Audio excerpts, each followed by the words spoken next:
ரஜினிகாந்த்னா அந்த கதை இப்படி தான் இருக்கணும் அப்படின்ற ஒரு இமேஜ் இருக்குது. இதை தாண்டி ஒரு நாவலை எடுத்து அதில் நீங்கள் ரஜினிகாந்தையோ கமலஹாசனையோ நடிக்க வைக்க முடியுமா அப்படின்னா கஷ்டம். எல்லா நாடுகள்லையும் எல்லா மொழியிலையும் நல்ல நாவல்கள் திரைப்படமாகும் போது திரைப்படமாக தோல்வி அடைஞ்சிருக்குது. நாவல் தான் வந்து ஒரு சினிமா மாற்றணும் அப்படின்ற அந்த எண்ணத்தையே போய்க்கிறணும். எழுத்தாளர்கள் இங்கே விமர்சகர்களாக இன்னும் மாறலை. அவங்க விமர்சிக்க மாட்டாங்கன்னு நினைக்கிறேன். ஏன்னா இப்போல்லாம் எழுத்தாளர்களுக்கு அடுத்த கட்டமாக சினிமாவுக்கு வரணுன்ற ஒரு எண்ணம் இருக்கும். தமிழில் வெப்சீரிஸ் ஏன் எடுக்க முடியலன்னா அந்த அளவுக்கு இங்கே பணம் கொடுக்கறதில்ல, ரொம்ப குறைவாக தான் கொடுக்குறாங்க. அதனால தான் சஸ்பென்ஸ் த்ரில்லர் அதிலே போயிடுறாங்க நிறைய பேர். நீங்கள் தமிழ்நாட்டில் ஒரு வெப் சீரிஸ் எடுத்தீங்கன்னா அது தமிழினுடைய வெப் சீரிஸாக இருக்கே தவிர இந்தியாவினுடைய முகமாக அது இல்லை. ஒரு ப்ரொடக்ஷன் ஹவுஸ் தீர்மானிக்குதானா? இல்லை. அப்போ அந்த பர்டிகுலர் ஓடிடியில் உள்ளவங்க தீர்மானிக்கிறாங்கன்னா அதுவும் இல்லை. அப்போ மார்க்கெட்டிங்கில் இருக்கிறவங்க தீர்மானிக்கிறாங்களா? இல்லை. இப்போ பார்வையாளர்கள் தீர்மானிக்கிறாங்களான்னா அதுவும் இல்லை. அப்போ யார் தான் தீர்மானிக்கிறாங்கங்கிறது கடவுளுக்கு மட்டுமே தெரியும். திரைப்படமாக எடுக்கக்கூடிய மொழின்றது வேற, ரெண்டு மொழியுமே வேறுன்றப்போ ஒருத்தர் இலக்கியமாக எழுதுறது தான் திரைப்படமாக எடுக்கணுன்ற எந்த ஒரு அவசியம் இல்லை. எழுத்தாளர்களை நம்புறதில்லை. இங்கே உள்ள எழுத்தாளர்கள் சரியான கதையை தருவாங்க அப்படிங்கிற நம்பிக்கை யாருக்குமே இல்லை.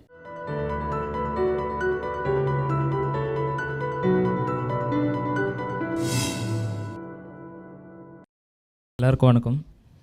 இன்னைக்கான தலைப்பு தமிழ் சினிமாவில் இலக்கியத்திற்கு இடமே இருக்கிறதா. ஸோ இவங்க ரெண்டு பேரும் விமர்சன எழுத்தாளர்கள். ஸோ இவங்களுக்கு அதை சார்ந்து பல கேள்விகளை தயாராக வச்சுருக்கோம். தமிழ் இலக்கியத்தில் நிறைய நாவல்களும் சிறுகதைகளும் இருக்கும்போது தமிழ் சினிமாவில் வர கதைகள் திரும்ப திரும்ப வந்த கதைகளே திரும்ப திரும்ப வந்துட்டுருக்கு.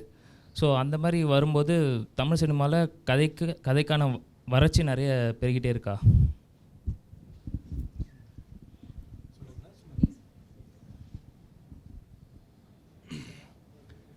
இல்லை, ஒரு திரைக்கதை ஆசிரியராக இதுக்கு நான் ஒரு விடை சொல்வதற்கு முன்னால் டவர் ரீட்ஸ் இந்த ஏற்பாடு பண்ணாங்க இல்லைங்களா, அவங்களுக்கு உண்மையிலே என்னுடைய நன்றியை தெரிவித்துக் கொள்கிறேன். இந்த நிகழ்ச்சிக்கு என்னை தேர்ந்தெடுத்திருக்கக்கூடிய முக்கியமானவர்கள் நிறையா இருந்திருப்பாங்க, இருந்தாலும் பரிந்துரைத்த கவிஞர் மனுஷபுத்திரன் அவர்களுக்கு என்னுடைய நன்றி.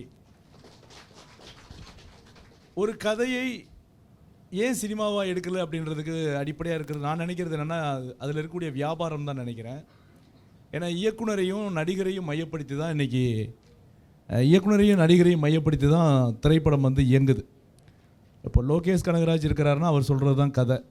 அப்போ அதில் ஒரு 500 கோடி ரூபாய் லாபம் வருது.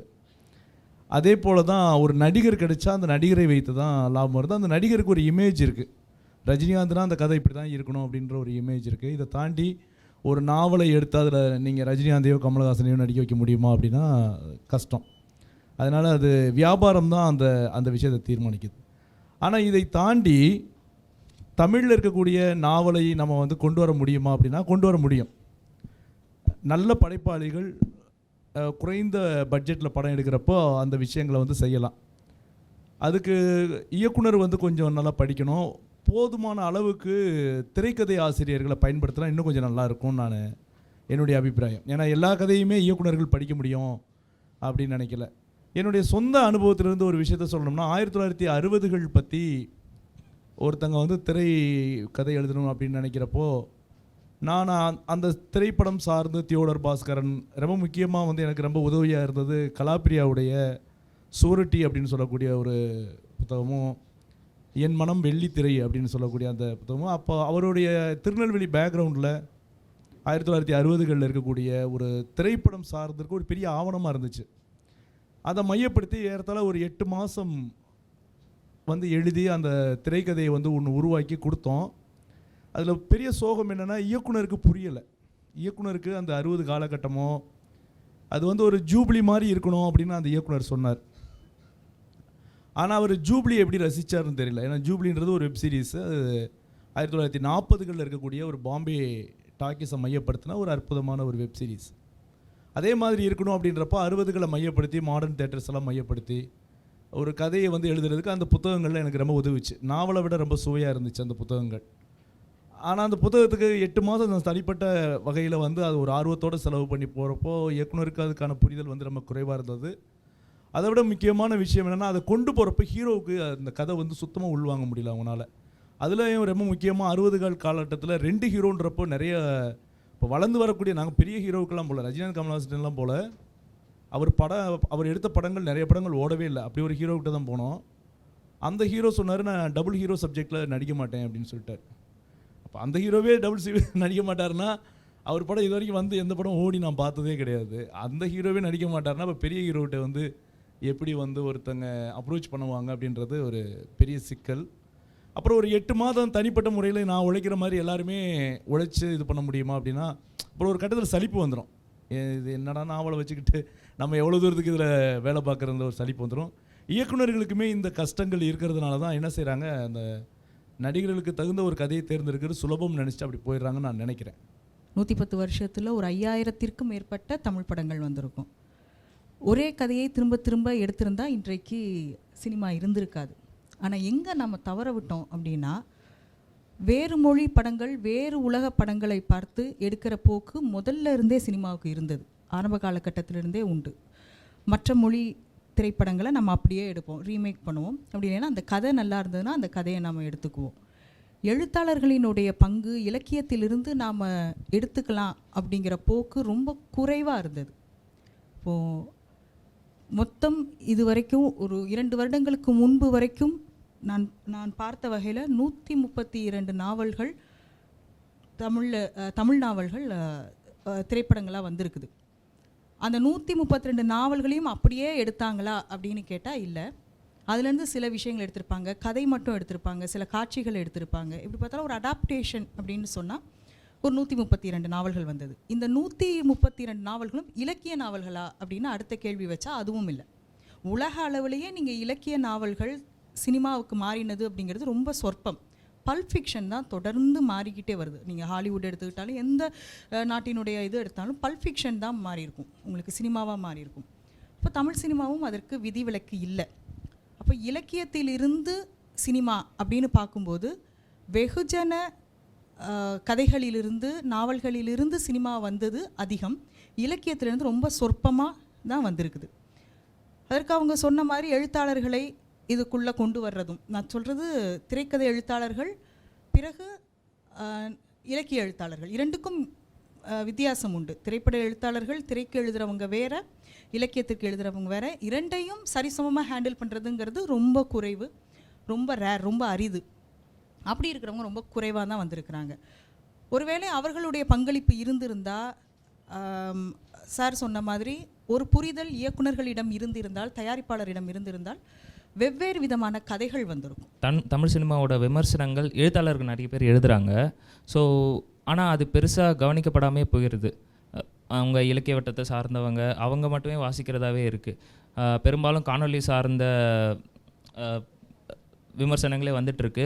நீங்கள் கூட நான் இப்போ சொல்லியிருந்தீங்க, தரம் ரொம்ப குறைஞ்சி போச்சு வீடியோவில் அப்படின்னு சொல்லி. ஸோ அப்படி வர எழுத்து விமர்சனங்கள் கூட சில நேரங்களில் ஏதாவது சர்ச்சைக்குரிய விமர்சனங்கள் வந்தால் மட்டும்தான் பேச்சு பொருளாகுது. அதுலேயும் அவங்களுக்கு சர்ச்சையாக ஃபீல் பண்ணுற ஒரு சில விஷயங்களை மட்டும் பாயிண்ட் அவுட் பண்ணி இப்படி சொல்லியிருக்காங்க அப்படின்னு சொல்லி செய்திகள்லேயும் சோஷியல் மீடியாலேயும் ட்ரெண்ட் ஆகுது. ஸோ இதை பற்றி பொதுவாக சினிமா விமர்சனம் பண்ணுறது ரொம்ப சுலபம் அப்படின்னு நினச்சிட்டு இருக்காங்க. ஒவ்வொரு ஆடியன்ஸுமே படம் பார்த்து வெளியில் வர்ற ஒவ்வொருத்தருமே விமர்சகர்கள் தான் இல்லையா? ஆனால் எழுத்தாளர்கள் இங்கே விமர்சனம் பண்ணுறாங்களா சினிமாவன்னா எனக்கு ஆச்சரியமான தகவலாக இருக்குது. எழுத்தாளர்கள் அதிகம் விமர்சனம் பண்ணுறதுல ரொம்ப குறைவு தான். அவங்க சினிமாவை பற்றி ரொம்ப அதிகம் பேசிக்கிறது இல்லை. அதுக்குன்னு விமர்சகர்கள் இருக்கிறாங்க, ரொம்ப காத்திரமான விமர்சகர்கள் இருக்கிறாங்க. அவங்களுக்கு இலக்கியமும் தெரிஞ்சிருக்கும், அவங்க விமர்சனம் பண்ணுவாங்க. மற்றபடி இங்கே நம்ம எழுத்தாளர்கள் இன்றைக்கி யாரை சொல்கிறோங்கிறது அடுத்த கேள்வியாக வருது. அதனால தான் நீங்கள் இந்த கேள்வியை கேட்குறீங்கன்னு நினைக்கிறேன். சோஷியல் மீடியாவில் எழுதுகிற எல்லோரும் எழுத்தாளர்கள் கிடையாது. அவர்களில் நிறைய பேர் விமர்சனம் பண்ணுறாங்க. அல்லது நீங்கள் யாரையும் மனதில் வச்சுருக்கிறீங்களா? இல்லை, சமீபத்தில் சாரு எழுதின வாழையோட விமர்சனம் பேச்சு பொருளாக இருந்தது. மஞ்சுமல் பாய்ஸ் பற்றி ஜெயமோகன் எழுதினது ஒரு பேச்சு பொருளாச்சு. ஸோ அந்த மாதிரி ஒரு சில விமர்சனங்கள். அது விமர்சனம் கிடையாது. அவங்க எழுதினது அவங்க தொடர்ந்து எல்லா திரைப்படங்களையும் பார்த்து விமர்சகன் எழுதினாங்கன்னா அவங்க திரைப்பட விமர்சகர்கள். அவங்களுக்கு அந்த குறிப்பிட்ட படத்தில் அவர்களுக்கு எதிரான அல்லது அவர்களுக்கு ஒவ்வாத ஏதோ ஒரு கருத்து இருந்திருக்குது, அதை பற்றி எழுதியிருக்கிறாங்க. இப்போ அவங்கள நம்ம ஒரு எழுத்தாளர் திரைப்பட விமர்சகராக மாறினார்னு நம்ம சொல்ல முடியாது இல்லையா? அவங்க ஒரே ஒரு திரைப்படம் அவங்களுக்கு ஏதோ ஒரு கருத்து ஒவ்வாமல் இருந்ததுனால அதை எழுதினாங்க. அது ஒரு ஜெயமோகனாக இருக்க போய், அது ஒரு சாரு நிவேதாவாக இருக்க போய் நிறைய பேரால் படிக்கப்பட்டது. எழுத்தாளர்கள் இங்கே விமர்சகர்களாக இன்னும் மாறலை. இல்லை, எழுத்தாளர்களுக்கும் திரைப்படத்துக்குமே ஒரு காலத்தில் வந்து ரொம்ப தொலைவு இருந்துச்சு. ஏன்னா திரைப்படத்தை பற்றி பேசுகிறதே ஒரு அஞ்ஞானம் அப்படின்ற காலமெல்லாம் ஒரு காலத்தில் இருந்துச்சு. சமீப காலத்தில் தான் ஒரு 10-20 வருஷமாக ஜெயமோகன், எஸ் ராமகிருஷ்ணன் இவங்கெல்லாம் வந்ததுக்கு பின்னால், அவங்களுக்கு நல்ல பேமெண்ட் கிடைச்சதுக்கு பின்னால் எழுத்தாளர்கள் வந்து சினிமாவுக்கும் வரலாம் அப்படின்னு சொல்லி, அதுவும் குறிப்பிட்டு ஜெயமோகன்லாம் கடைசியாக பொன்னியின் செல்வத்துக்கு ஒரு கோடி ரூபா வாங்கினார். அப்படின்றப்போ எனக்கு தெரிஞ்சு நிறைய எழுத்தாளர்கள் மலைச்சது உண்டு. 1 கோடி ரூபாயா அப்படின்னுலாம் நினச்சது உண்டு. அதனால் இப்போ தான் சமீபத்தில் தான் இந்த போக்கு வந்திருக்கு. அவங்க விமர்சிக்க மாட்டாங்கன்னு நினைக்கிறேன். ஏன்னா இப்போல்லாம் வந்து எழுத்தாளர்களுக்கு வந்து அடுத்த கட்டமாக சினிமாவுக்கு வரணுன்ற ஒரு எண்ணம் இருக்கும். அப்போ விமர்சிக்கிறது கொஞ்சம் கஷ்டமாக இருக்கும். ஒரு தனிப்பட்ட முறையில் சொல்லணும்னா, வெப்சீரிஸ் பற்றி இது வரைக்கும் கிட்டத்தட்ட ஒரு 40க்கு மேற்பட்ட ஆர்டிக்கிள் வந்து நான் உயிர்மையில் தொடர்ந்து எழுதிட்டு வர்றேன். அதில் எழுதிட்டு வர்றதில் பார்த்தீங்கன்னா பெரும்பாலும் வந்து ஒரு யூரோப்பியன் வெப்சீரிஸை பற்றி என்னால் சுதந்திரமாக பண்ண முடியும், ஒரு இந்தி வெப்சீரிஸ் பற்றி பண்ண முடியும், மலையாளத்தில் பற்றி கூட நான் நிறையா பண்ணிட்டேன். நான் ஒரு கிட்டத்தட்ட ஒரு 45 ஆர்டிக்கிள் இது வரைக்கும் வந்திருக்கும். அதில் நிறைய ஆர்டிகிள்ஸ் வந்து இங்கிலீஷில் இருக்கும், இல்லைனா கொரியன் சீரீஸாக இருக்கும், இல்லைனா ஒரு யூரோப்பியன் சீரீஸாக இருக்கும். மலையாளத்தில் பற்றி கூட 2-3 எழுதிட்டேன். தமிழில் இது வரைக்கும் எழுதுகிற மாதிரி வந்த ஒரு சீரீஸ் அப்படின்னு பார்த்தீங்கன்னா அயலி வந்துச்சு. அப்போது அயலியை பற்றி நான் எழுதினேன். விலங்கு ஓரளவுக்கு அந்த எடுத்த விதத்தில் நல்லா இருந்துச்சு, அதை பற்றி எழுதினேன். இன்னொரு வெப்சீரிஸ் வந்து அவ்வளோ நல்லா இல்லை, ஆனால் பயங்கரமாக புகழ்ந்துக்கிட்டு இருக்காங்க. அதை பற்றி கொஞ்சம் காரமாகவே விமர்சனம் பண்ணப்போ அந்த இதில் பங்கு பெற்ற அந்த பர்டிகுலர் ஆள் வந்து என்கிட்ட இனிமேல் இந்த மாதிரிலாம் எழுதாதீங்க, நீங்களும் திரைப்படத்தில் நிறைய கதை எழுதுறதுக்காக இருக்கிறீங்க, இந்த மாதிரி யாரை வச்சு பகிச்சிக்கிறாதீங்க அப்படின்ற மாதிரி சொன்னாங்க. இப்போ நான் வந்து ஒரு பெரிய எழுத்தாளர் கிடையாது, ஆனால் நம்மளுக்கு கடைகோடியில் இருக்கக்கூடிய நமக்கே ஒரு பயம் வர்றப்போ, இப்போ யோசிச்சு பாருங்கள், 1 கோடி ரூபா பேமெண்ட் எதிர்பார்க்கக்கூடிய ஒருத்தர் வந்து விமர்சனம் எழுதுவார் அப்படின்னு நினச்சா அது கொஞ்சம் தவறாக தான் போகும். இதில் எனக்கு ஒரு மாற்று கருத்து உண்டு. ஒரு எழுத்தாளர் விமர்சனம் எழுதணும் அப்படிங்கிற அவசியம் இல்லை. அவர் வந்து திரைப்படத்தில் இருக்கிறார் இல்லைங்கிறது விஷயம் இல்லை, அவருக்கு அதில் விருப்பம் இருக்குதா இல்லையா அப்படிங்கிறது தான். ஏன் எல்லா எழுத்தாளரும் திரைப்பட விமர்சகராக இங்கே மாறணும்?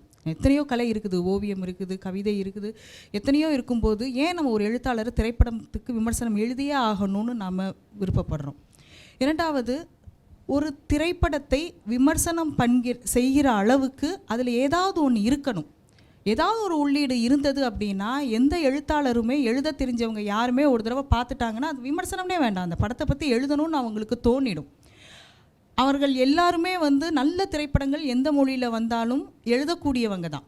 தமிழில் உள்ள திரைப்படங்கள் அவங்க எழுதலை அப்படிங்கிறது அவர்களுடைய பிரச்சனை இல்லை, தமிழ் சினிமாவை நம்ம அந்த இடத்துக்கு கொண்டு போகலை அப்படிங்கிறது தான் நான் சொல்கிறேன். இந்த குறிப்பிட்ட எழுத்தாளர்கள் மட்டும் இல்லை, எந்த எழுத்தாளரையுமே நான் சொல்கிறேன், அவர்கள் அந்த திரையில் அவங்களை ஈர்க்கக்கூடிய ஏதேனும் ஒன்று இருந்ததுன்னா இந்த படத்தை பற்றி நம்ம எழுதியே ஆகணும், சொல்லியே ஆகணும் அப்படிங்கிற ஒரு கட்டாயத்தை நம்ம அவங்களுக்கு கொடுக்கலை. அதுதானே தவிர அவங்க இந்த திரைத்துறையில் இருக்கிறாங்க, இவ்வளவு சம்பளம் வாங்குறதுனால அவங்க எழுதலை அப்படிங்கிற கருத்துலேருந்து நான் மாறுபடுறேன். நாவல்கள் வந்து படமாக்கப்படும் போது அது வாசகர்களுக்கு பிடிக்க மாட்டேங்குது பெருசாக. ஸோ அவங்க படித்த உச்சமான தருணங்கள் வந்து அதில் மிஸ் ஆகுது. சமீபத்தில் வந்த அசுரன், பொன்னியின் செல்வன் போன்ற நாவல்கள் வந்து வாசகர்கள் வந்து அவங்களுக்கு அதில் வந்து அந்த இம்பேக்ட் சரியாக கன்வே ஆகலை அப்படின்னு சொல்லிட்டு இருந்தாங்க. ஸோ அந்த இம்பேக்ட் ப்ராப்பராக அவங்களுக்கு கிடைக்கிறதுக்கு எழுத்தில் என்ன பண்ணணும்? நாவல்கள் அல்லது சிறுகதைகள் எதையெல்லாம் வந்து திரைப்படமாக மாற்றுறது அப்படிங்கிறதே வந்து அதுவே ஒரு ஆர்ட். அது எதை நாம் வந்து ஒரு நாவல் ரொம்ப பாப்புலராக இருக்குது அப்படிங்கிறதுனால மட்டுமே அதை நம்ம வந்து திரைப்படமாக மாற்றிட முடியாது. ஒரு நாவலில் அத்தனை விஷுவலான ஆஸ்பெக்ட்ஸ் இருக்குது. பொன்னியின் செல்வன் மாதிரியான நாவலில் வரிக்கு வரி உங்களுக்கு வந்து நிறைய விஷுவலுக்கான ஏரியா அது. அப்போ அதை மாற்றிட முடியுமா அப்படின்னா அதுவும்குள்ள அளவுகோல் கிடையாது. நீங்கள் மலையாளத்தில் ஒளிவு தேசத்தை கல்வின்னு ஒரு படம் வந்தது, அந்த படத்தினுடைய கதையை படிச்சிங்கன்னா யாராலும் இந்த கதையை திரைப்படமாக மாற்ற முடியுமான்னு யாருக்குமே அது தோணாது. ஆனால் உன்னியார் எழுதின அந்த கதையை சனல்குமார் மாற்றினார், படமாக மாற்றி அது நல்ல ஒரு விமர்சன ரீதியாகவே. அப்போ நீங்கள் அதை படிச்சுட்டு அந்த கதையை படிக்கும்போது இந்த கதையவா மாற்றிருக்கிறாருன்னு தோணும். அப்போது ஒரு இயக்குனருக்கு அல்லது ஒரு தயாரிப்பாளருக்கு இந்த கதை படமாக மாறினால் நல்லா இருக்கும் அப்படிங்கிற ஒரு சென்ஸ் வேணும். பாப்புலரான அத்தனை கதைகளும் நம்மளுக்கு மாற்ற முடியாது. அப்புறம் நிறைய படங்கள் நீங்கள் வந்து நம்ம பொன்னியின் செல்வனையே சொல்லிகிட்டு இருக்கோம், அதில் என்ன நடந்தது, அதில் எதனால் வந்து அது திரைக்கதையாக மாற்ற முடியலை அப்படிங்கிறதே அதுவே ஒரு பெரிய டாப்பிக்காக போகும். மக்களுக்கு பிடிக்கலன்னு இல்லை, மக்களுக்கு பிடிச்சிருந்தது, அவங்க வந்தாங்க, அவங்களுக்கு ஏதோ ஒன்று ஒட்டலை. அதுக்கு காரணம் வந்து எனக்கு பிடித்த கதாபாத்திரம் அதில் இல்லை, நான் யோசிச்சுட்டு வந்தவங்க இல்லைன்னா அவங்க தேட்டருக்கே வந்திருக்கக்கூடாது. அவங்க எல்லா ப்ரோமோவையும் பார்த்துட்டு ஐஸ்வர்யா ராய் தான் நந்தினி தெரிஞ்சு தானே வர்றாங்க, அதுக்குள்ளேயே நம்ம போக முடியாது. ஏதோ ஒரு விஷயம் அவங்களுக்கு காட்சியாக மாறும் பொழுது ஒட்டலை, அது எல்லாரையும் திருப்திப்படுத்தவும் முடியாது. அதுதான் இங்கே நடந்தது. அப்புறம் ஒரேடியாகவும் சொல்லிட முடியாது, நம்மளுக்கு இங்கே வந்து நாவல் எல்லாத்தையுமே மக்கள் மறுக்கிறாங்க அப்படின்னு சொல்ல முடியாது. நிறைய பேர் நாவல் படிக்காமல் வந்திருப்பாங்க, நிறைய பேருக்கு வந்து இந்த படம் வந்து நாவல்லேருந்து தான் எடுத்திருக்கிறாங்கன்னு கூட தெரியாமல் பார்த்துருப்பாங்க. அதையும் நம்ம இந்த இடத்துல வந்து ஒப்பிட முடியாது அப்படின்னு தான் நினைக்கிறேன். எல்லா நாடுகள்லையும் எல்லா மொழியிலையும் நல்ல நாவல்கள் திரைப்படமாகும்போது திரைப்படமாக தோல்வி அடைஞ்சிருக்குது. மிக சுமாரான நாவல் திரைப்படமாக ஆகும்போது படம் ஹிட்டாக இருக்குது. ஒரு படம் ஹிட் ஆனதுக்கப்புறம் அந்த நாவல் என்னன்னு தேடி படித்ததும் அதுவும் நடந்திருக்குது. அதனால் இதை வந்து பொதுமைப்படுத்த முடியாதுன்னு சொல்கிறேன். ஆடுஜீவிதம் வந்து ஒரு படமாகவும் ரொம்ப நல்லா இருந்துச்சு. ஒரு சில விமர்சனங்கள் இருக்க தான் செஞ்சிச்சு. கதையாக படிக்கிறப்ப இருக்கக்கூடிய விஷயங்கள் இல்லைன்னு சொல்கிறத தாண்டி அந்த படம் வந்து பார்க்குறப்போ ஒரு பெரிய பிரமிப்பை கொடுத்துச்சு. காட்சி ரீதியாக ரொம்ப கஷ்டப்பட்டு செஞ்சுருந்தாங்க. அதே போல் பீகாரில் இந்த மாஞ்சி அப்படின்னு சொல்லக்கூடிய ஒரு பாதையை ஏற்படுத்தினவருடைய கதையை வந்து அவங்க ஒரு அற்புதமான திரைக்கதையாக மாற்றிருந்தாங்க. ப்ரெசண்ட்டையும் பாஸ்ட்டையும் வந்து ரொம்ப அழகாக கனெக்ட் பண்ணி அது ஒரு திரைக்கதையில் இப்போ நீங்களாம் யாராச்சும் ஒருத்தர் திரைக்கதை இருந்தீங்கன்னா அந்த திரைப்படம் வந்து ஒரு நவாசுதீன் சித்திக்கு நடிச்சிருப்பார். ரொம்ப அருமையான ஒரு திரைக்கதையாவது மாற்றிருப்பாங்க. ஸோ இங்கே இருக்கிற சிக்கல் வந்து என்னென்னா, நாவல் தான் எடுக்கணும் அப்படின்னலாம் இல்லை. ஒரு சாதாரண இப்போ நான் போன இதில் சொன்ன மாதிரி இப்போ மனுஷபுத்திரனுடைய ஒரு கவிதையை கூட எடுத்து நம்மளால் ஒரு திரைக்கதையாக மாற்ற முடியும். திரைக்கதைக்கு தேவையெல்லாம் என்னென்னா ஒரு சோல் தான், அதை வச்சு அப்படியே டெவலப் பண்ணிடலாம். ஒரு நல்ல திரைக்கதை ஆசிரியர் இருந்தாங்கன்னா, இல்லைனா நல்ல சிந்திக்கக்கூடிய ஒரு நல்ல இயக்குனர் இருந்தாங்கன்னா ஒரு சின்ன விஷயத்தை வந்து அழகாக திரைக்கதையாக மாற்றிடலாம். ஒரு நாவல் தான் திரைக்கதையாக்கணும் அப்படின்னலாம் எந்த சட்டமும் இல்லை. ஒரு நியூஸ் பேப்பரில் வரக்கூடிய ஒரு செய்தி அதுதான் வந்து ஒரு பெரிய கதையாக மாறிச்சு. த ராங் மேன் அப்படின்ற ஒரு படம் வந்து ஒரு பேப்பரில் கட்டிங்கில் வந்து ஒரு நியூஸ் தான், அதை தான் வந்து எடுத்துகிட்டு அவர் வந்து ஒரு அற்புதமான படமாக மாற்றினார். அந்த படம் வந்து அதை தழுவி நிறைய நாட்டில் வந்து வந்துச்சு. இன்றைக்கி அந்த கதை நடந்துக்கிட்டு இருக்குது. தவறான ஒருத்தரை பிடிச்சிட்டு அவர் தண்டிக்கக்கூடிய அந்த கதைன்றது இன்றைக்கி நடந்துக்கிட்டு இருக்குது. அதே மாதிரி அந்த மேக்கிங்லேயும் நிறைய விஷயங்களை வந்து பண்ணாங்க. ரோப்னு ஒரு படம், ஒரு 10 சீன் தான், அதை திரைக்கதையை மாற்றுறப்போ அதெல்லாம் வந்து பார்த்திங்கன்னா ஒரு பெரிய கதையே கிடையாது. ஒரு கொலையை மறைச்சிருப்பாங்க, ஒரு சாதாரண சம்பவம் தான், ஆனால் எடுத்த விதத்தில் ரொம்ப சிறப்பாக எடுத்திருக்கிறாங்க. அதனால் ஒரு திரைக்கதையை ஆக்குறதுக்கு நாவல் தான் வேணும் அப்படின்ற அவசியமெல்லாம் இல்லை. எங்கேயோ இருக்கக்கூடிய ஒரு சின்ன ஸ்பார்க் போதும். ஆனால் அதை உருவாக்கக்கூடியவங்க ரொம்ப திறமைசாலிகளாக இருந்தாங்கன்னா அந்த கதை வந்து உண்மையில் நல்ல திரைப்படமாக மாறும். அதில் ஏதோ ஒரு குறைபாடு இருந்துச்சுன்னா ஒரு சூப்பரான நாவல் கூட வந்து ரொம்ப சுமாரான நாவல் போகும். எனக்கு தெரிஞ்ச வந்து பொன்னியின் செல்வன் 2ஆம் பாகத்தில் வந்து அந்த மாதிரியான ஒரு சோகம் தான் நிகழ்ந்துச்சுன்னு நான் நினைக்கிறேன். அது வந்து பெரிய எதிர்பார்ப்போடு போயிட்டு நிறைய ஏமாற்றத்தை கொடுத்தது காரணம் அதோடைய திரைக்கதை நல்லா இல்லை. ஓடிடியில் ஒரு பெரிய ஸ்பேஸ் இருக்குது, ஆனால் அது தமிழ் சினிமாவில் பெருசாக யூஸ் பண்ணிக்கல. வர சீரீஸ்லேயும் ஒரு 10 சீரீஸ் வந்து அதில் ஒரு சீரீஸ் தான் நல்லா இருக்குது, அந்த ஒரு லெவலில் தான் இருக்குது. ஸோ அந்த மாதிரி இருக்கும்போது நாவல்களை ஆரல்ஸ் தொடர்கதைகளெல்லாம் இந்த மாதிரி ஓடிடியில் அடாப்ட் பண்ணால் நல்லாயிருக்கும். ஆனால் அது நடக்க மாட்டேங்குது பெரும்பாலும். இல்லை, அதுக்கும் காரணம் வியாபாரம் தான் நினைக்கிறேன். ஏன்னா இப்போ நம்மளுக்கு தமிழில் வந்து ஓடிடி சார்ந்த வியாபாரம் ரொம்ப ரொம்ப குறைவு. அதுக்காக தான் நம்ம வந்து டப்பிங் பண்ணுறோம். ஆனால் டப்பிங் வெர்ஷன் பார்த்திங்கன்னா ரொம்ப நல்லாயிருக்கும். இப்போ ஒரு 2 மாதத்துக்கு முன்னால் வென் லைஃப் கிவ்ஸ் யூ டேஞ்சரின்னு சொல்லக்கூடிய ஒரு கொரியன் வெப் சீரிஸ் பற்றி உயிர்மையில் எழுதியிருந்தேன். 16 எபிசோட். ஆனால் அந்த கதை பார்த்திங்கன்னா நம்ம சூரிய வம்சம் மாதிரி, நம்ம சிப்பிக்குள் முத்து மாதிரி, நம்ம தமிழ் திரைப்படங்கள் மாதிரியே தான் இருந்துச்சு. இந்த கதைகள் எல்லாத்தையும் எடுத்து அலசி ஒரு 16 எபிசோட் பண்ணால் எப்படி இருக்குமோ அப்படி தான் இருந்துச்சு. ஆனால் அது 11 எபிசோடாக நடித்ததில் வந்து நிறைய விஷயங்கள் நல்லா இருந்தது. நடிப்பு நல்லா இருந்தது. அந்த எமோஷனை வந்து அவங்க கேரி அவுட் பண்ண விஷயம் வந்து சூப்பராக இருந்துச்சு. அந்த அளவுக்கு வந்து ஒரு 16 எபிசோடில் வந்து கண்டினியூவாக வந்து எமோஷன்ஸை வந்து கொடுத்துட முடியுமா அப்படின்னா அது உண்மையிலே படைப்பாளர்களுடைய மிகச்சிறந்த திறமை. இந்த மாதிரியான பல்வேறு விஷயங்களை சார்ந்து வெப் சீரிஸ் இருக்குது. பொதுவாக வந்து தமிழில் வெப் சீரிஸ் ஏன் எடுக்க முடியலன்னா அந்தளவுக்கு இங்கே பணம் கொடுக்குறதில்ல, ரொம்ப குறைவாக தான் கொடுக்குறாங்க. அதனால தான் சஸ்பென்ஸு த்ரில்லர் அதிலே போயிடுறாங்க நிறைய பேர். ஒரு லைஃப் டைம் ட்ராமாவாக நீங்கள் கொடுக்கணும்னா அதுக்கு நிறைய செலவு பண்ணணும். அந்த நிறைய இடத்துல டப்பிங் பண்ணணும், அதுக்கு ஒரு பெரிய மார்க்கெட்டிங் பண்ணணும். இப்போ உதாரணத்துக்கு இந்த வென் லைஃப் கிவ்ஸ் யூ டேஞ்சரின்னு பார்த்தீங்கன்னா 160 நாடுகளில் ஒரே நேரத்தில் மொழிபெயர்த்து அந்த படத்தை வெளியிட்டாங்க. ஏன்னா அந்த கதை வந்து அதுக்கு முன்னாலேயே வெப்டூனில் வந்து ஃபேமஸாக இருந்துச்சு. அது கதை வந்து அதுலேயே வந்து அவங்களுக்கு வந்து பயங்கரமாக பாப்புலராக இருந்ததுனால அந்த கதையை எடுக்கிறப்போ அவங்களுக்கு ஒரு வியாபாரம் தெரியுது. இந்த கதை வந்து உலக அளவில் வந்து பயங்கரமாக போகுன்றப்போ ஒரே நேரத்தில் தமிழ் உள்பட 160 மொழிகளில் வந்து அதை மொழிபெயர்க்கிறாங்க. மொழிபெயர்த்து 160 மொழிகள்லேயும் அந்த படம் அந்த வெப்சீரிஸ் வந்து பயங்கரமான ஹிட்டு கொடுக்குது. அப்போது அவங்களுக்கு அந்த அந்த அதை உருவாக்குனவங்களுக்கும் அதை படைத்தவங்களுக்கும் எல்லாத்துக்குமே தெரியுது இந்த கதை வந்து நிச்சயமாக எல்லாருக்கும் போய் சேரும்னு.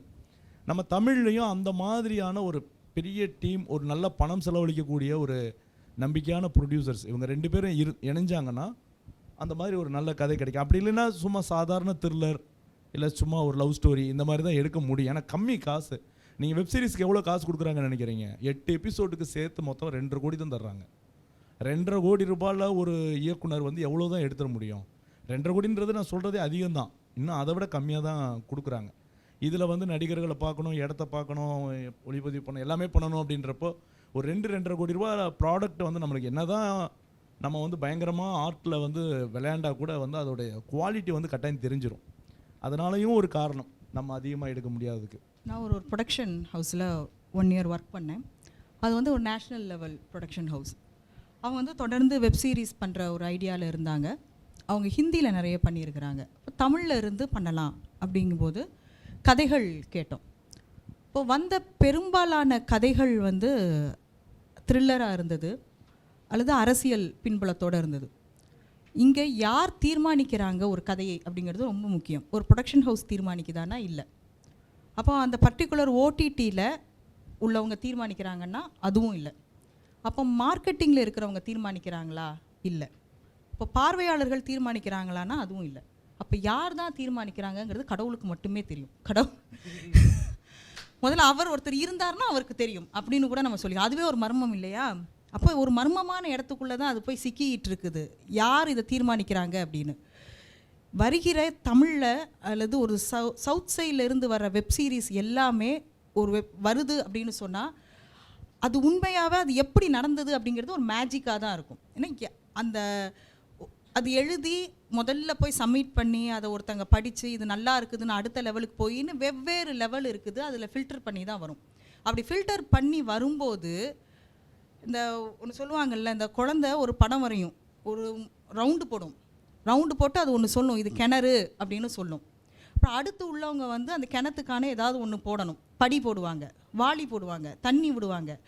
கடைசியில் பார்த்தா கிணறு மாதிரியே இருக்காது. அந்த குழந்தை சொல்லும், இல்லை இது கிணறு இல்லை, நான் வரைஞ்ச கிணறு இல்லை, இந்த வட்டம் தான் என்னுடைய கிணறு அப்படின்னு. இவங்க சொல்லுவாங்க இதுதான் கிணறு, இப்படி தான் இருக்கும் அப்படிம்பாங்க. கிட்டத்தட்ட அதே மாதிரி தான் நடக்கும். கொடுத்தவர் வந்து இதுதான் என் கதை, இப்படி தான் கொடுத்தேன் அப்படிம்பாரு. ஆனால் திரும்பி அந்த கதை வரும்போது அது அவருடைய கதையாக இருக்காது. அதில் எல்லாமே சேர்த்து அது ஒரு மாதிரி ஆக்கி தருவாங்க. இந்த அப்போது இங்கே என்ன நடக்குது அப்படின்னா, எழுத்தாளர்களை நம்புறதில்லை. இங்கே உள்ள எழுத்தாளர்கள் சரியான கதையை தருவாங்க அப்படிங்கிற நம்பிக்கை யாருக்குமே இல்லை. அப்போது நாங்கள் சரியான கதையை தான் தருவோம் அப்படிங்கிறதுக்கான வாய்ப்பு உருவாக்கி கொடுக்கணும் இல்லையா? அந்த வாய்ப்பு யாரும் உருவாக்கி தர்றதில்லை. அதுதான் இன்றைக்கி நடக்கிற நிதர்சனம். யார் கையிலையுமே இல்லை அப்படிங்கிறது தான். இன்னொன்று நீங்கள் நல்லா கவனிச்சிங்கன்னா, இந்தியா மாதிரியான ஒரு நாட்டில் இப்போ நீங்கள் கொரியா எடுத்துக்கிட்டிங்கன்னா, கொரியா அப்படிங்கிறது ஒரு நாடு. அதற்கு அந்த ஒட்டுமொத்த நாட்டுக்கும் ஒரு கலாச்சாரம் உண்டு, அது எல்லாத்துக்குமே ஒரு மொழி உண்டு. அவங்க எல்லாருக்கும் ஒரு நடிகர் அப்படின்னா அந்த கொரியாவுக்கே தெரியும் அந்த நடிகர் யார் அப்படிங்கிறது, நடிகர் பேர் தெரியும், எல்லாம் தெரியும். நமக்கு இன்றைக்கி ஒரு பெங்காலியில் உள்ள ஒரு நடிகரை தெரியுமா? எல்லா நடிகரையும் தெரியாது. தமிழில் உள்ள நடிகரை மராட்டியில் உள்ளவங்களுக்கு தெரியுமானா தெரியாது. இங்கே வெவ்வேறு கொஞ்சம் தாண்டியாச்சுன்னா நம்மளுக்கு மொழி மாறுது, பண்பாடு மாறுது, கலாச்சாரம் மாறுது. அப்போ இந்தியாவினுடைய வெப்சீரிஸில் நீங்கள் எதை முன்னிறுத்துவீங்க அப்படிங்கிறது ஒரு கேள்வி. நீங்கள் தமிழ்நாட்டில் ஒரு வெப்சீரிஸ் எடுத்தீங்கன்னா அது தமிழினுடைய வெப்சீரிஸாக இருக்கே தவிர இந்தியாவினுடைய முகமாக அது இல்லை. பெங்காலில் ஒன்று எடுத்தாச்சுன்னா அதனுடைய வெப்சீரிஸாக இருக்கே தவிர அது இந்தியாவினுடைய வெப்சீரிஸாக இல்லை. இது ஒரு பெரிய குழப்பம். அப்போ தமிழில் நீங்கள் சில வெப்சீரிஸ் அது சக்ஸஸ் ஆகிறது காரணத்துக்கு பின்னாடி பார்த்தீங்கன்னா அதில் தமிழ்நாட்டினுடைய ஏதேனும் ஒரு அடையாளம் இருக்கும். நீங்கள் அவங்க சொன்ன விலங்குல இருக்கும், அயலியில் இருக்கும். அப்படி இல்லாத எல்லா வெப்சீரிஸும் முகமற்று இருக்குது. அதை நீங்கள் எங்கே வேணாலும் பொருத்தலாங்கிற மாதிரி இருக்குது. அப்போ அவங்க என்ன சொல்கிறாங்கன்னா, இது மாதிரி நீங்கள் ஒரு கதையை எடுத்துகிட்டு வந்தீங்கன்னா அது எங்களுக்கு ரொம்ப பொதுவாக இருக்குது, அதில் எங்களுக்கு ஒன்றுமே இல்லை. அதில் இதை விட நாங்கள் பிரமாதமாக, நீங்கள் ஒரு கொலையை பற்றி நீங்கள் எடுத்துகிட்டு வரீங்களா, இதை விட பிரமாதமாக எங்ககிட்ட ஒரு கொடூரமாக கொலை பண்ணுற கதை எங்ககிட்ட இருக்குது. நீங்கள் 4 கொலையை வைக்கிறீங்களா, 8 கொலையை கண்டுபிடிக்கிற மாதிரியான இது எங்ககிட்ட இருக்குது அப்படிங்கிறாங்க. அப்போது நீங்கள் ஒரு மாநிலத்திலிருந்து ஒன்று எடுத்துகிட்டு போனீங்கன்னா அந்த மாநிலத்தினுடைய கதையை சொல்கிற, அதனுடைய மண்ணை சார்ந்த அடையாளத்தை சொல்கிற கதையாக இருக்கணும். அந்த கதையை அங்கேருந்து அஸ்ஸாமில் உள்ளவங்க பார்ப்பாங்களா அப்படிங்கிறது ஒரு கேள்வி. இப்போ நீங்கள் கொரியாவில் இருக்கிற ஒரு பெரிய ஒரு ப்ளஸ் என்ன அப்படின்னா, அவங்க எமோஷனை மட்டுமே எடுப்பாங்க. நீங்கள் நல்லா பாருங்கள், கொரியன் சீரீஸில் எதுலேயுமே அதில் ஒரு வரலாறு அப்படிங்கிற ஒரு விஷயத்தை தொட மாட்டாங்க. அவங்க வெறும் வந்து அதில் வந்து எமோஷனால் மட்டுமே இருக்கும். சரி, நம்ம அப்படி ஒன்று எடுக்கலாமான்னா, நம்மளுக்கு காலையில் 11 மணிலேருந்து நைட்டு 11 மணி வரைக்கும் அந்த எமோஷன் தான் போயிட்டு இருக்குது எல்லார் வீட்டு டிவிலையும். அதைத்தான் அவங்க கொஞ்சம் இதாக எடுக்கிறாங்க, அழகாக கேமராலாம் பண்ணி நல்லா ஆர்டிஸ்ட்லாம் கொடுத்து எடுக்கிறாங்க. நம்ம 11 மணிலேருந்து அதை பண்ணுறதுனால நம்மளுக்கு அந்த எமோஷன் சலிச்சு போச்சு. நான் எப்போவுமே சொல்லுவேன், சீரீஸ் பார்க்குறவங்க சீரியல் பார்க்க மாட்டாங்க. சீரியல் பார்க்குற ஆடியன்ஸ் சீரீஸ்க்கானவங்களுக்கு கிடையாது. அவங்களுக்கு எல்லாமே இதில் திரும்ப திரும்ப கிடச்சிக்கிட்டே இருக்குது. இவங்களுக்கு அது புதுசாக வெவ்வேறு ஆட்கள் மூலமாக கிடைக்குது. ஸோ இந்த சிக்கல்களுக்கு நடுவை வச்சு தான் நம்ம பேசணும். ஏன் தமிழில் வெப் சீரிஸ் வர்றதில்லை? ஒரு 3 நாவல் இல்லைனா சிறுகதை தமிழில் இதை திரைப்படம் இல்லைனா வெப் சீரிஸாக எடுத்தால் நல்லாயிருக்கும் அப்படின்னு நீங்கள் நினைக்கிறது? அநேகமாக எனக்கு வாரத்துக்கு 2 பேர் எனக்கு இதை ஃபோன் பண்ணி கேட்டுருவாங்க, ஏதாவது ஒரு சிறுகதையை சொல்லுங்கள், நாவலை சொல்லுங்கள் அப்படின்னு. அப்படி இருந்தால் நானே எடுத்துருவேனே இல்லையா? அது என்ன, நான் அப்படி சொல்ல முடியாதுங்க, சொல்லவே முடியாது. நீங்கள் ஒரு நாவல் படிச்சுட்டு இருக்கும்போது அதில் ஒரு அத்தியாயம் உங்களை இன்ஸ்பயர் பண்ணி அதை நீங்கள் எடுக்கலாம், ரைட்ஸ் வாங்கி. அது ரொம்ப முக்கியம். என் ஸ்ரீராம் சார் இங்கே இருக்காங்க. நான் அடிக்கடி சொல்லுவேன், அந்த ப்ரொடக்ஷன் ஹவுஸில் நான் வேலை பார்த்துட்டு இருக்கும்போது அந்த கதைகள் நிறைய வரும். அதில் வந்து ஒரு கதை வருது, பாதி படிச்சிட்ருக்கேன், சினாப்சிஸ் படிச்சுட்டு இருக்கும்போதே இல்லை இந்த கதை வந்து எனக்கு தெரியும் அப்படின்னு எனக்கு உள் மனசு சொல்லுது. இருந்தாலும் பரவாயில்ல அப்படின்னு சொல்லி முழு கதையும் படிச்சுட்டு நான் கேட்குறேன், இந்த கதை நீங்கள் எழுதினதா அப்படின்னு எடுத்துகிட்டு வந்தவர்கிட்ட கேட்குறேன். ஆமாங்க நான் எழுதினது தான் அப்படின்னு நான் சில கேள்விகள் கேட்குறேன். அவர் வந்து பதில் சொல்கிறார், இல்லை உண்மையாகவே நீங்கள் தான் எழுதினீங்களா அப்படின்னு கேட்குறேன். ஆமாம், இதே மாதிரி ஒரு கதை விகடனில் வந்திருக்குதுங்க, தேர்த்தச்சன்னு பேர். அப்படிங்களா, வந்திருக்குதா அப்படின்னாரு. அது என் ஸ்ரீராம்னு ஒருத்தர் எழுதினார். அப்படிங்களா, எனக்கு தெரியாதுங்க அப்படின்னு. நான் உடனே ஸ்ரீராம் சார் ஃபோன் பண்ணேன் அங்கேருந்து, சார் உங்களுடைய கதை யாருக்காவது உரிமை கொடுத்துருக்கிறீங்களா, யாருக்காவது தெரியுமா அப்படின்னு. அவர் இல்லைங்க அப்படி கொடுக்கலையே அப்படின்னாரு. நான் சொன்னேன், இது வந்து ஏற்கனவே வந்திருக்குதுங்க, இப்போ சொல்லுங்கள் நீங்கள். இல்லை என் ஃப்ரெண்டு இந்த கதையை ஐடியா சொன்னாப்புல நல்லா இருக்கும்னு அப்படின்னாங்க. இப்படி வந்து அது எடுத்துகிட்டு வராங்க. இதே மாதிரி ஒரு 3 கதைகள் வந்து வெவ்வேறு இடத்துல இருந்து 3 கதைகளுமே நான் ஏற்கனவே படித்த கதைகளாக இருக்கும். நான் என்னுடைய இந்த போட்டு கொடுக்குற வேலையெல்லாம் கரெக்டாக பண்ணுவேன். அந்த பர்டிகுலர் ரைட்டருக்கு ஃபோன் பண்ணி, இங்கே பாருங்கள் உங்களுடைய கதைகளை எடுத்துகிட்டு வந்திருக்கிறாங்க, யாருக்காவது உரிமம் கொடுத்தீங்களா, அல்லது ஏதாவது ஒரு சீன்னா கூட நான் என்ன சொல்கிறேன், நீங்கள் இன்ஸ்பயர் ஆகி எடுங்க, சந்தோஷம். ஆனால் அந்த குறிப்பிட்ட எழுத்தாளருக்கு கூட தெரியாமல் நீங்கள் எடுக்கிறதுங்கிறது ரொம்ப தவறாக இருக்குது. இப்போ நீங்கள் சொன்னீங்க இல்லையா, ஏதாவது ஒரு நாவல் சொல்லுங்கள், அதை வந்து பரிந்துரைக்கவே கூடாதுன்னு நான் நினைப்பேன். ஒரு சிற்பிக்கு வந்து ஒரு பாறையை பார்த்தா தெரியும்ல, இந்த பாறையிலேருந்து இந்த சிலையை பண்ணலாம், சிற்பம் பண்ணலான்னு. அதனால தான் அவர் சிற்பியாக இருக்கிறாரு. இன்னொருத்தர் கூப்பிட்டு இதில் வந்து இந்த மரத்தில் செதுக்கலாம், நல்லாயிருக்கும், இந்த மரம் கட்டிலுக்கு சரி அப்படின்னா அவர் வந்து ஆசாரியே கிடையாது. அது மாதிரி தான் நீங்கள் ஒரு கிரியேட்டராக இருக்கும்போது உங்களுக்கு தெரியணும், ஒன்று படிக்கும்போது இன்ஸ்பயர் ஆகணும். அதில் நீங்கள் கதை தான் இன்ஸ்பயர் ஆகணும்னு இல்லை, ஒரு வார்த்தை உங்களை இன்ஸ்பயர் பண்ணிவிடும், ஒரு லைன் ஒன்று இன்ஸ்பயர் பண்ணிவிடும். அது வந்து அந்த பர்டிகுலர் அவங்க தான் கண்டுபிடிக்கணுமே தவிர நம்ம பரிந்துரைக்க கூடாது. ஒரு நாவல் தான் வந்து ஒரு சினிமா மாற்றணும் அப்படின்ற அந்த எண்ணத்தையே போய்க்கிறணும். எல்லா எழுத்து வடிவமுமே இலக்கிய வடிவம் தான், எல்லா இலக்கிய வடிவமே திரைப்படமாக மாற்ற முடியும். இப்போ என்னோட இதுக்கு வந்து நீங்கள் கொடுத்தீங்கன்னா, ஒரு திரைக்கதை ஆசிரியர் நான் சொல்லுவேன், அந்த கதையில் ஒரே ஒரு லைன் வந்து ஒரு சோல் இருக்குன்னா அதை நான் திரைக்கதையாக மாற்றிட முடியும். அதை வந்து ஓரளவுக்கு பார்க்குற அளவுக்கு செஞ்சிட முடியும். ஆனால் தமிழில் வந்து நீங்கள் ஒரு நாவலை தேர்ந்தெடுத்து அதை திரைக்கதையாக எழுதி அதுக்கப்புறம் அதுக்குரிய நடிகர்களை கண்டுபிடிச்சு படமாக எடுக்கிறதுனா உங்களுக்கு அடுத்த ஜென்மம் தேவைப்படும் நான் நினைக்கிறேன். ஏன்னா அதுக்கான வாய்ப்பு இங்கே குறைவு. ஏன்னா உங்களுக்கு எப்படி இருக்கும்னா இதோடைய அமைப்பே வேறு மாதிரி இருக்கும். ஒரு நடிகர் கிடைப்பார், ஒரு வேளை உங்கள்கிட்ட அதுக்கான திரைக்கதை இருந்துச்சுன்னா அந்த திரைக்கதையை நீங்கள் வந்து அப்படியே கொண்டு போயிடலாமே தவிர வேறு பண்ண முடியாது ஒன்று. அதையும் மீறி சில நாவல்கள் சொல்லுங்கள் அப்படின்னு சொன்னால், சமீபத்தில் நான் படித்த இடபம் அப்படின்ற ஒரு நாவல் ஒரு அருமையான திரைக்கதைக்குரிய அம்சத்தோடு இருந்துச்சு. அது மாதிரி கேஆர் மீராவுடைய எல்லா நாவலுமே இப்போ வெப் சீரிஸ்க்கு ஒரு நல்ல கதை சொன்னாங்களே தம்பி, அவங்களுடைய ஆராய்ச்சரை விட ஒரு சிறந்த ஒரு நாவல் வெப் சீரிஸ்க்கு கிடைக்குமா? அது ஒரு வெஸ்ட் பெங்காலை பேஸ் பண்ணி தான் இருக்குது. ஆனாலும் அதை வந்து நம்ம ஒரு வெப் சீரிஸாக எடுத்தோம்னா இந்தியாவினுடைய முகமாக அந்த கதை இருக்கும். அந்த இந்தியாவினுடைய முகமாக மட்டுமில்ல உலக அளவில் வந்து அதை திரும்பி பார்ப்பாங்க. ஏன்னா ஒரு தூக்கு மேடைன்ற ஒரு விஷயத்த அவ்வளோ டீட்டெயில்டாக அவ்வளோ அழகாக வந்து அவங்க வந்து பதிவாக்கியிருப்பாங்க. கவித்துவமாக இருக்கும், வேறு நாவல் வேறு. அதை வந்து நம்ம பண்ண முடியுமானா உண்மையிலே பெரிய சேலஞ்சு தான் பண்ணுறது. ஆனால் பண்ணினால் அது சிறப்பாக பண்ணால் உலக அளவில் வந்து அதை திரும்பி பார்ப்பாங்க. இது மாதிரி நிறைய நல்ல நாவல்கள் வந்து இங்கே இருக்குது, அதை பண்ணலாம். ஆனால் நீங்கள் இந்த போகிற வழி வந்து ரொம்ப கடுமையானது நான் நினைக்கிறேன். இப்போ ஆராய்ச்சர்ன்ற நாவலை எடுத்துகிட்டு அது நீங்கள் திரைக்கதை எழுதுனா அதுக்கு வந்து யார் உங்களுக்கு வந்து ஒரு 10 மாதம் ஆகும் திரைக்கதை எழுதுறதுக்கு. இந்த 10 மாதம் உங்களுக்கு யார் வந்து பணம் கொடுப்பாங்க? 10 மாதம் உங்களுடைய வாழ்க்கைக்கு யார் வந்து இது பண்ணுவாங்க? அது ஒரு ப்ரொடியூசர் தான் பண்ணணும். அப்போ ப்ரொடியூசர் வந்து அந்த நாவலை படிச்சிருக்கணும், அவர் அது இன்ஸ்பயர் ஆகிருக்குன்னு எழுதி கொடுங்க அப்படின்னு சொல்லணும். அப்போது நம்ம இதில் வந்து ப்ரொடியூசர்லாம் வந்து பெரும்பாலும் அப்படிலாம் இருப்பாங்களா அப்படின்றது நம்ம எதிர்பார்க்க முடியாது. இப்போ யார் பணம் கொடுப்பாங்க? சரி, நீங்கள் தன்னிச்சையாக உங்களுடைய பணத்தை போட்டு அதை பண்ணிட்டீங்கன்னா கூட அதை எடுக்கிறதுக்கு தயாரிப்பு நிறுவனங்கள் முன் வரணும் இல்லையா?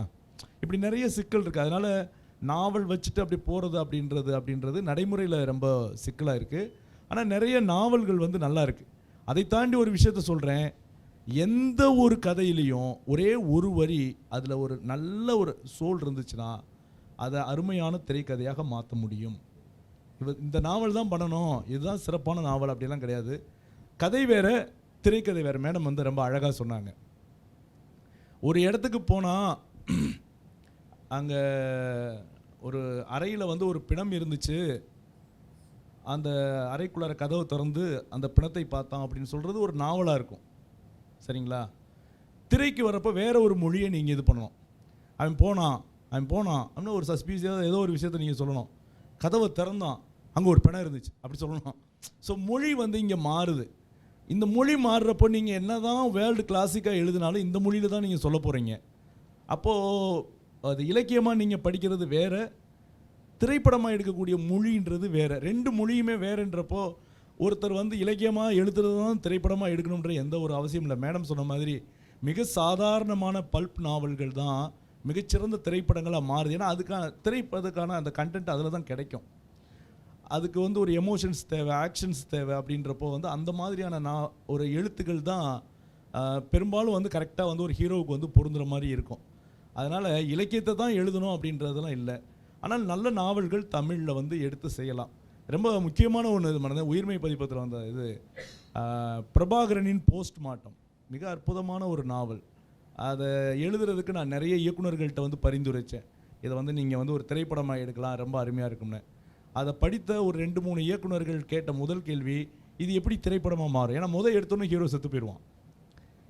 அந்த கதையை எப்படி நீங்கள் எழுதுவீங்கன்னா, நான் எழுதுவேங்க, என்னால் எழுத முடியும், நீங்கள் இது பண்ணுங்க அப்படின்னு சொன்னப்போ கூட அது வந்து அந்த நாவலை புரிந்து கூறக்கூடிய தன்மையில் வந்து நான் சந்தித்த இயக்குநர்கள் இல்லை. வேறு யாராச்சும் இருந்தாங்க, அதுக்கான செலவு பண்ணாங்கன்னா உண்மையிலே அந்த நாவலை மிகச்சிறந்த திரைப்படமாக மாற்ற முடியும். அதுக்கான அத்தனை கண்டென்ட் அதில் நல்லாயிருக்கு.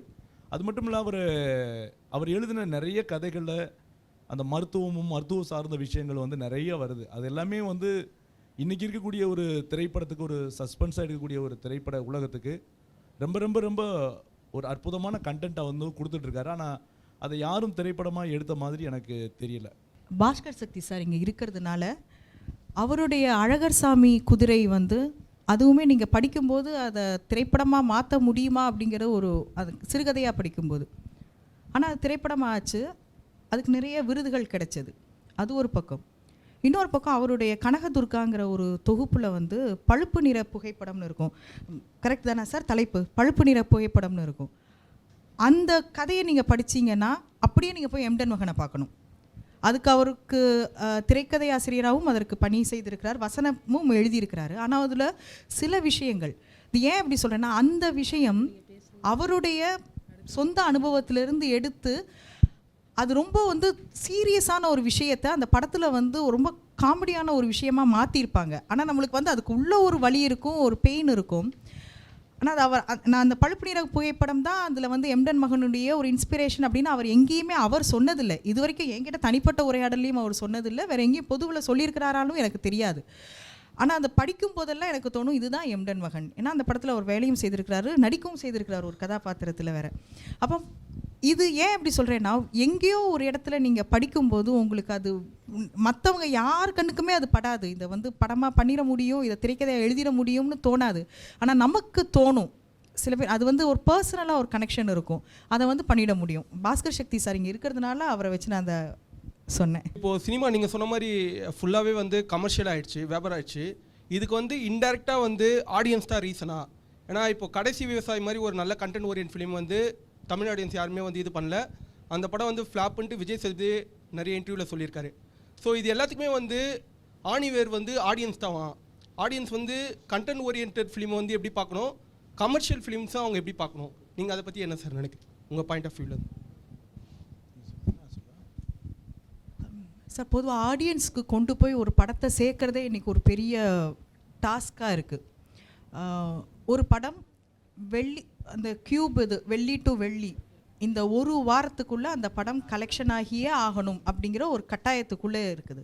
இரண்டாவது, எப்படியும் டிவியில் போட்டுருவாங்க, ஓடிடியில் வந்துடும், நான் பார்த்துக்கிறேன் அப்படிங்கிற ஒரு மனநிலை இருக்குது.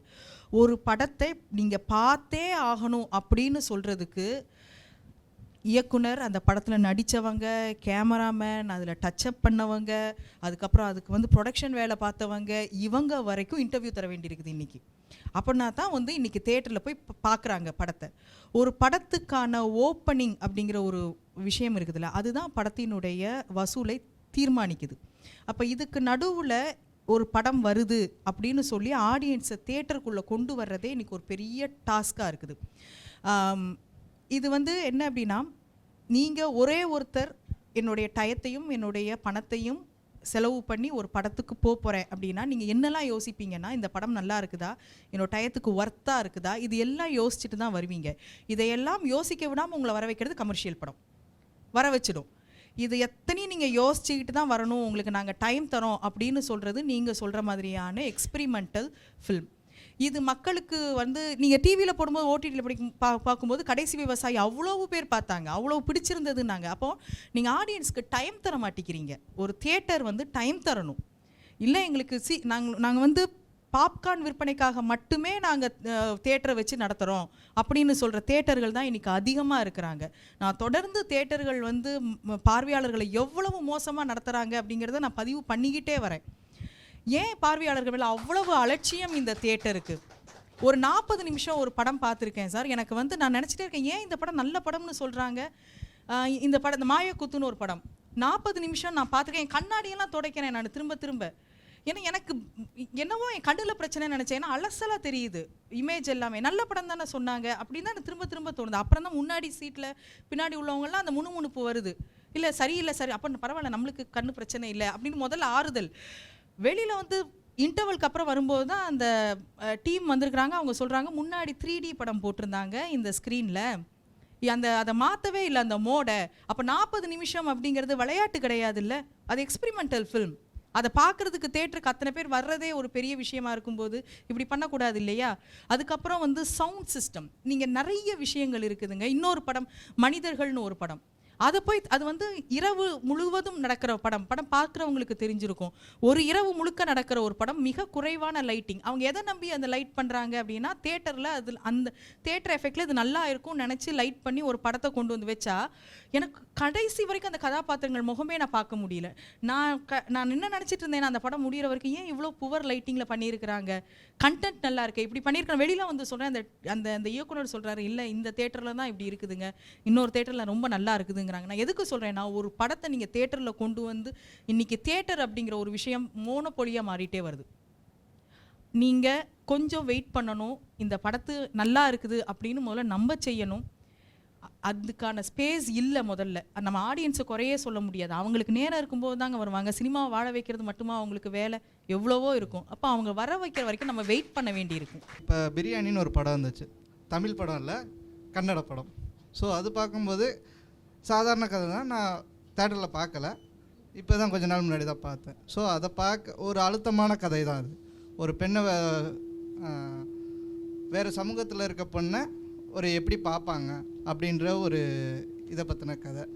ஸோ அது கேட்கவோ பார்க்கவோ ஒரு அழுத்தமானதாக இருந்துச்சு. இப்போ ஓடிடின்றதுனால என்னால் அது ஒரு 3 நாள் 4 நாள் அதை பார்க்க வேண்டியதாக இருந்துச்சு. ஏன்னா அவ்வளோ கதை வந்து அவ்வளோ அழுத்தமான கதை. இப்போ வாழையெல்லாம் வந்து பார்த்தோன்னா நம்ம தேட்டரில் ஒரு அந்த 3 மணி நேரத்தில் என்னால் டக்குன்னு பார்த்துட முடியுது. ஆனால் இந்த பிரியாணின்ற ஒரு படத்தை என்னால் தேட்டரில் போனேன்னா என்னால் அந்த சீனில் என்னால் உட்கார முடியாது. ஏன்னா அது வந்துட்டு நம்மளோட எக்ஸ்ட்ரீம் சுச்சுவேஷன் கொண்டு போயிடுது. ஒன்று இது வந்து நான் ஓடிடிக்காக சொல்ல வர்றது இது ஒரு படம். இந்த மாதிரி கதையெல்லாம் என்னால் தேட்டரில் நிச்சயமாக பார்க்கவே முடியாது. நீங்களோ இல்லை வேறு யாரோ ஒரு பெண்ணோ இல்லை ஒரு குழந்தைகளை வச்சு பார்க்குறவங்களோ அந்த படத்தை தெளிவாக முழுசாக பார்த்து முடிக்க முடியாது. அது மாதிரி கதைங்களுக்கு ஓடிடி ஓகே. ஆனால் ஒரு சில கதைகள்லாம் இருக்குது வந்து எப்படின்னா ஒரு யதார்த்தத்தை ரொம்ப இழந்த மாதிரி ஒரு கதைகள்லாம் இருக்குது. இப்போ எப்படின்னா இப்போ நான் இருக்கேன்னா என்னை சுற்றி இருக்க கதைகள் எனக்கு ரொம்ப நெருக்கமாக இருக்குது. இப்போ எப்படின்னா இப்போ கடைசியாக அந்த படம் தலைவன் தலைவியாக எடுத்துக்கிட்டோம், குடும்பஸ்தனாக இருக்கட்டும், குட் நைட்டாக இருக்கட்டும், இல்லை நாவலில் வந்த கதைகள் நடிகை ஒரு நாடகம் பார்க்கிறாள் அந்த கதையாக இருக்கட்டும், இது மாதிரி நிறைய கதைகள் இருக்குது. ஸோ நாவல்லேருந்து எடுத்தாலும் சரி இல்லை அவங்க கற்பனை கதையாக இருந்தாலும் சரி, அது யதார்த்தமாக இருக்கும்போது நம்மளுக்கு அதிகமாக கனெக்ட் ஆகுது. ஆனால் இப்போ வர படங்கள் முக்கால்வாசி யதார்த்தம் இல்லாததுனால இப்போ புத்தகங்களில் கதைகளில் எப்படி ஒரு பேச்சு வழக்கு கவிதைகள் அது மாதிரி மிஸ் ஆகுதோ அதே மாதிரி இப்போ யதார்த்தமான கதைகள் வந்து மிஸ் ஆகுது அப்படின்றது என்னோட. ஒரு படம் யதார்த்தமாக தான் இருக்கணுங்கிற எந்த அவசியமும் இல்லை இல்லையா. 1930களில் நம்ம படம் பண்ண ஆரம்பிக்கிறோம். அப்படிங்கும்போது வந்த மொத்தம் 124 படங்களும் யதார்த்த படங்கள் கிடையாது. எல்லாமே வந்து புராண படங்களை நம்ம யதார்த்தம் எதிர்பார்க்க முடியாது. இல்லை நீங்கள் வந்து நாரதர் வந்துட்டு ஸ்டாப் பிளாக்ல மறைஞ்சி போகிறாரு அப்படிங்கிறதுல யதார்த்தம் கிடையாது. நம்ம வந்து கடவுளை வந்து கண்ணை மூடின உடனே அவர் வந்து கண்ணு முன்னாடி நிற்கிறாருங்கிறது யதார்த்தம் கிடையாது. 124 படங்கள் தமிழில் முதல்ல வந்து எதுவுமே யதார்த்தம் கிடையாது. அதுக்கப்புறம் வந்த பேசும் படங்கள்லையும் யதார்த்தம் கிடையாது. நமக்கு ரொம்ப பின்னாடி தான் சமூக படங்கள் வர ஆரம்பித்தது. அதோடைய வரலாறு நமக்கு தெரியும். அதுக்கப்புறம் தான் வர ஆரம்பித்தது. எல்லா படங்களும் யதார்த்தமாக இருக்கணுங்கிற அவசியமே கிடையாது. நம்மளை என்கேஜ் பண்ணுதா இல்லை குறையலை. இப்போ திரும்பி வந்துருக்குது. நீங்கள் நல்லா பார்த்தீங்கன்னா திரும்பவும் வந்து யதார்த்தமான படங்கள் வர ஆரம்பிச்சு. முதல்ல யதார்த்தம்னா என்னங்கிறது அடுத்த ஒரு கேள்வி வந்துடும்.